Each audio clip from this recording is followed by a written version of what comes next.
The train was moving. Outside the window, the platform slowly drifted back. I sat in my seat and looked around the compartment. There was a young guy sitting by the window, staring at his phone, and a pretty girl next to him. And the place on the top shelf was empty. "Oh, and where's our neighbor?" I flustered. Passengers shrugged. I was about to run to the conductor when he appeared panting and disheveled. "Fellow passengers, can you imagine? I got lost, almost got on another train," he said. I jumped into my own carriage at the last second. Everyone in the compartment put aside their books, magazines, and telephones and began talking to one another. And the late passenger took a breath and said, "Life is so arranged that one always finds oneself in unconventional situations.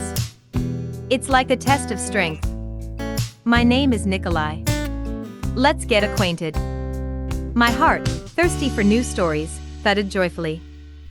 The way promised to be interesting. Mountain hunting. I was a young lieutenant at the time. Nikolai began his story. After graduation from military aviation school, I was assigned to serve in Central Asia. To my credit, I settled in rather quickly, got used to the service, and soon returned to my hobby, hunting. On the weekend we planned to shoot partridges. The road to the place was long. We moved 200 kilometers away from the city line. We unpacked the gun and went our separate ways. I was fascinated by the nature of the place, the dense reeds, colorful pheasants, partridges flying up. But the most interesting thing was the mountains.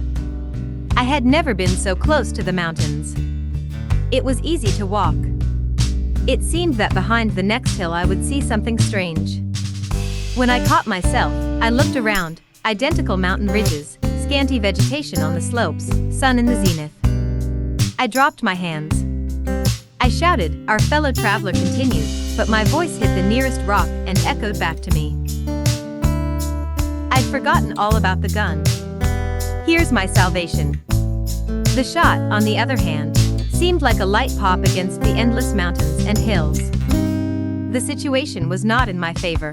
The sun had hidden behind the mountains, and it was beginning to fade.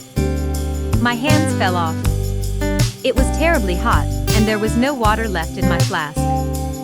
There was no body of water on my way, no one to show me the way, no signpost. I began to curse my fate. That's when I remembered how young I was and how I wanted to live. I even began to think about how glad I would be to be back in my unit. Even the lift would seem like heaven to me at that moment. I sat down on a rock with the thought, "I give up." Happy denouement. Everyone listened attentively to Nikolai. It was quiet in the compartment, only the hiss of the train at the crossing brought us back to reality. "So, what's next?" I asked. And then I made a decision to fight to the end. I got up and went in one direction. As it seemed to me, in the opposite direction.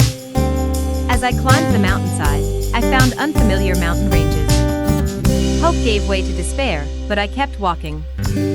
Suddenly I could see our ford at the bottom. From above it looked like a little bug. I asked the fellow traveler, what were the chances of getting back from the mountains? 50-50, he admitted. Since then I've made it a rule never to give up.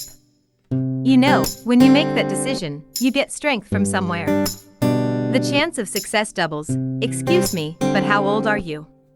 The young guy with the phone asked. 69, why? I saw you from the window. When the train moved, you were quite far away.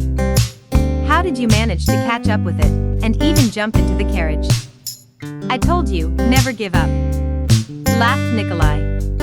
And I, like everyone who listened to this story, decided to borrow my fellow traveler's credo. It really does seem to help us cope with the trials that life regularly sends us.